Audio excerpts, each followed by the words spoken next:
Ya kan? Umpamanya dalam surat At-Taubah, coba ibu lihat di sini. Ya kan?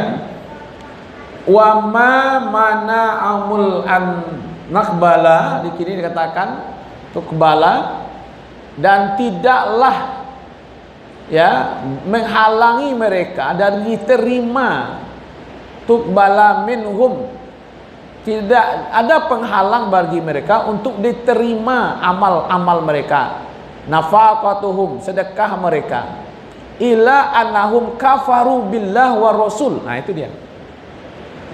Kalau dia tidak beriman kepada Allah dan Rasul, maka amalnya itu tidak ada gunanya. Jadi ahlul kitab itu walaupun dia mengerti, dia kan dua di sini. Satu, billahnya satu, kalau kepada Allah mereka beriman. Tapi mereka tidak beriman kepada Nabi. Ya kan? Maka apa yang menghalangi perbuatan baik mereka? Apakah sholat, apakah puasa, apa sedekah, itu adalah kalau mereka tidak beriman kepada Allah dan Rasul. Seharusnya sedekah mereka itu diterima, seharusnya sholat mereka itu diterima, ya kan? Tapi karena mereka tidak beriman kepada Allah dan Rasul, maka dia tidak diterima. Jadi ahlul kitab itu walaupun dia percaya kepada Allah, tapi dia tidak percaya kepada Nabi Muhammad, maka dianggaplah mereka itu kafir. Ya kan? Jadi ahlul kitab itu beribadah bukan karena imannya. Mereka taat itu bukan karena Allah, tapi karena untung. Kalau ada beruntung, mereka lakukan. Tapi kalau tidak beruntung, ya kan? Berempaknya hatinya enggan, sholat tapi malas gitu. Maka itu iman itulah yang penting gitu. Jadi walaupun mereka ahli kitab, ya kan, tetap saja disamakan dengan orang musyrik, ya kan? Kalau orang musyrik Makkah memang tidak terhubung dengan kitab, ya, tidak terhubung dengan kitab-kitab sebelumnya. Makanya di Makkah itu ibu-ibu tidak ada orang Yahudi. Di Makkah tidak ada orang Yahudi. Di Makkah tidak ada orang Nasrani. Ya. Orang Yahudi adanya di Madinah. Orang Nasrani adanya di Madinah. Di Makkah tidak ada. Di Makkah itu cuma satu kelompok saja, yaitu musyrik. Kaumnya itu kaum Quraisy. Jadi di Makkah itu tidak ada orang Yahudi, orang Nasrani. Makanya kaum Quraisy kalau tiba di awaknya Minang gitu. Minang beko ada suku, ada Melayu, ada Caniago nak, ada Piliang, ya kan? Nah, kalau di Makkah ada Quraisy, ada Bani Hasyim, ya, ada Bani Manaf, kayak gitu.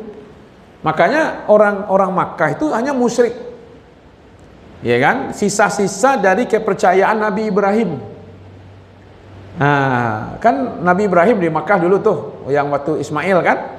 Nah, sisa-sisa di situ ada sedikit yang percaya kepada Allah. Tapi mereka percaya juga kepada patung-patung. Maka disebutlah mereka itu musyrik.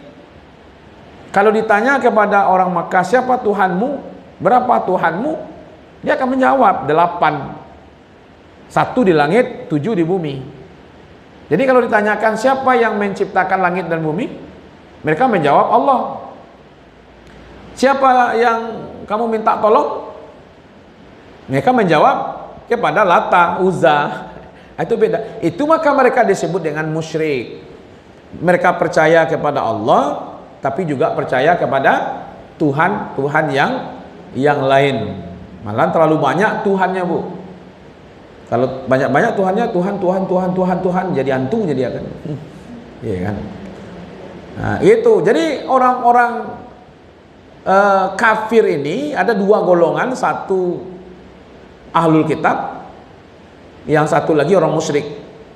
Ahlul kitab itu Yahudi dan Nasrani. Kenapa mereka disebut kafir?